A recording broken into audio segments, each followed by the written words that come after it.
Leading by example is the very definition of leadership, and many feel it's needed more than ever. Today's guest, Congressman Dan Webster, is one of those leaders.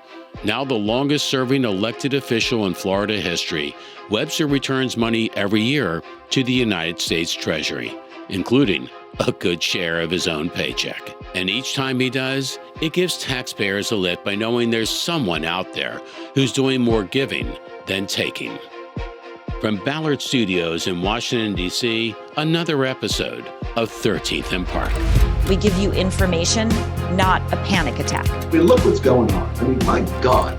This was it. My kids were gonna die. That time is gone forever. This is the biggest story in America. We weren't prepared for this. Don't you want to speak truth to power? Toughest thing I ever had to do.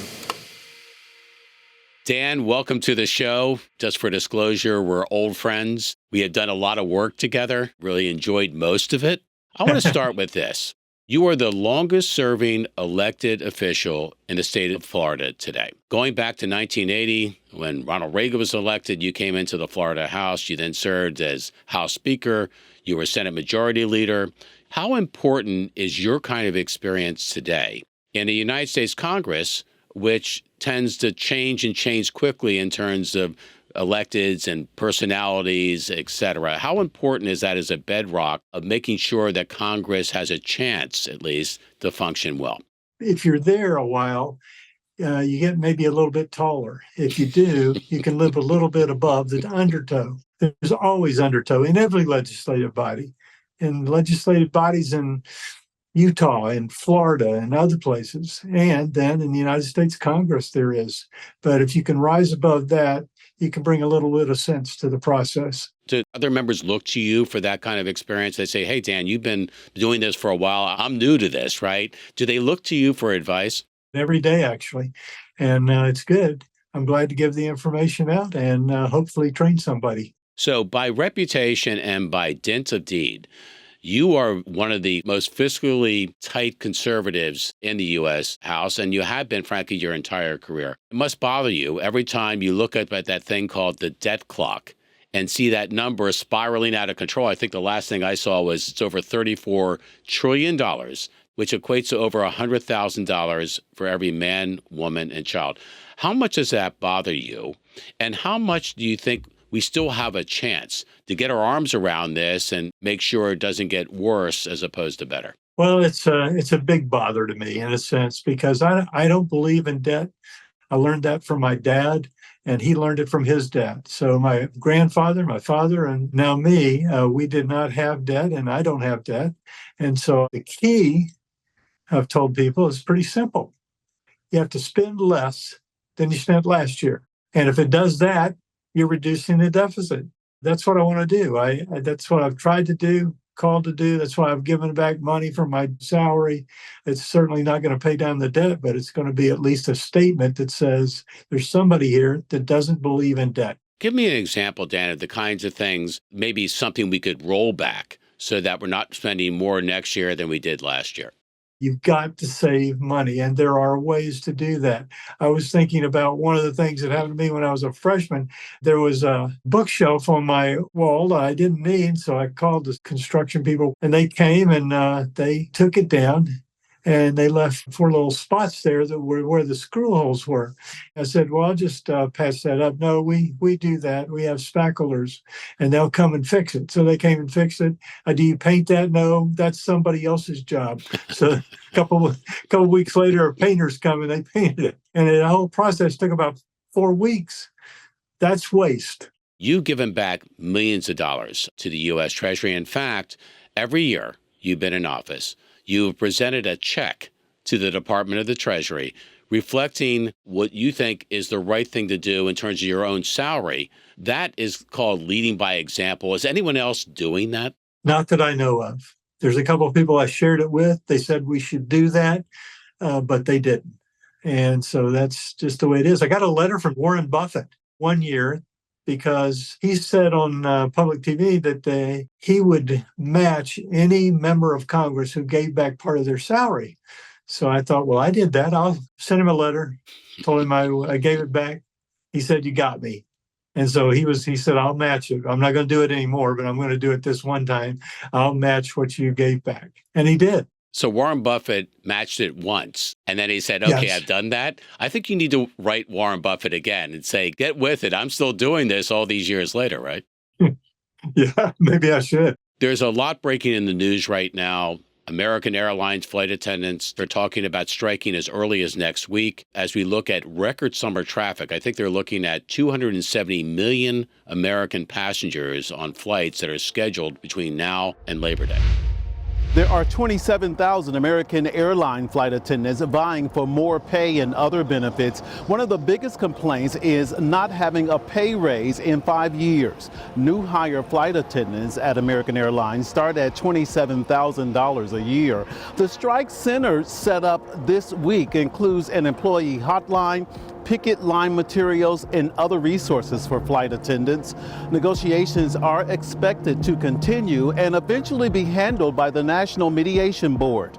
If no agreement is reached, the union says it will be ready to eventually seek approval for a strike. The first thing I think about when I think about an issue is how does it affect my district?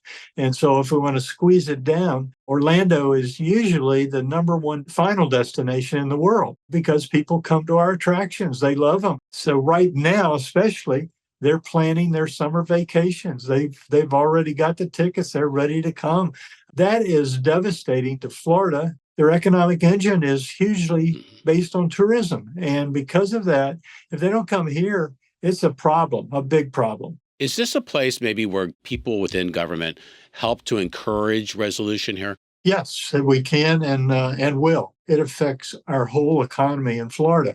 And because of that, we need them on their jobs. We need them doing this. There is good news. The Starliner spacecraft docked with the International Space Station. And it's good news, right, Dan, because Boeing is America's number one exporter of goods to the world. How important is this that all of us, in a way, are cheering for Boeing to start flying and flying well again? How important is that to our nation? Well, success is good. When there's a successful space launch, people start signing up for engineering programs and space type degrees so they can work in that industry because it's an exciting industry. Well, it wasn't long ago when they were ferrying astronauts to the International Space Station, courtesy of a ride from Russia. Because Russia back in, I think, 2011 was the only one doing that. SpaceX then came into play, now Boeing. How pivotal is Boeing doing well to all of us?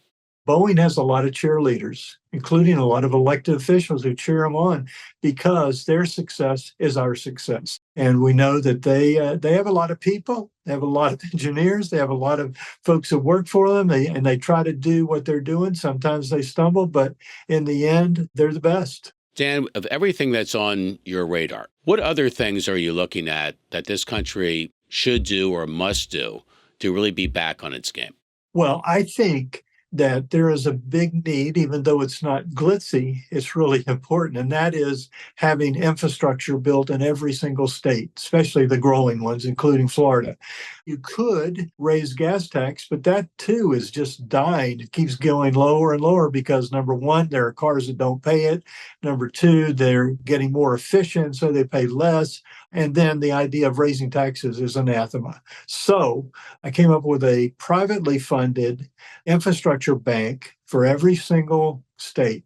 It is free of federal money, state money, local money. It's all done by private contributions to the fund, and that comes from pension plans or all kinds of other wealthy people and other things like that. And that money goes into a pot, and then that pot is divided up among those who have needs, and those projects, which were just a dream, become reality.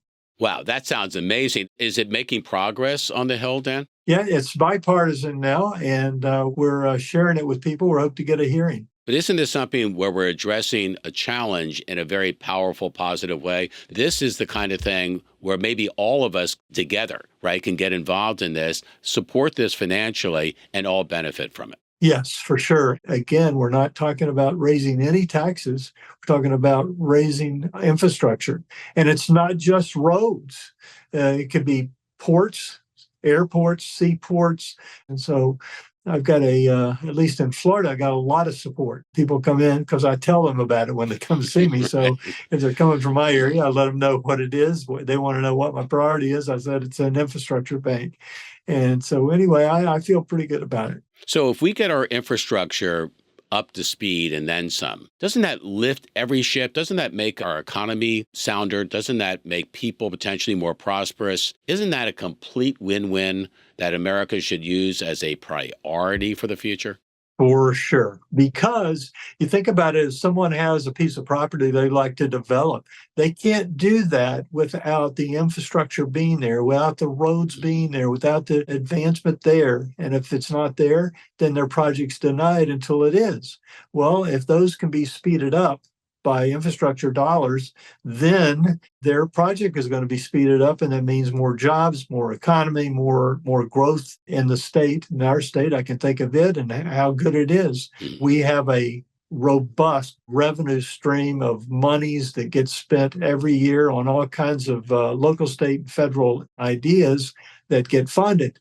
However, if there's another dollar, it would be needed. It's needed to spend. If there's another $1 billion, it's good because that we just can't build all that we need. You've always been an up with America kind of guy. You have an optimistic personality and a perspective. There's so many things, Dan, you look around that are coming at us.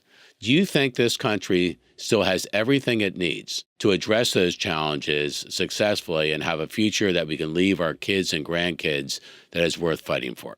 Yes, I do. I believe we do. I think we've got the answers. I think we're working on the answers. And the more we do, the better off we'll be. You could just do gloom and doom. It's all failed. Everything's bad, bad, bad, bad. You could be that way. And maybe there's a lot of reasons to do this. But to me, a problem is not a problem that brings us down. A problem is looking for a solution that brings us up.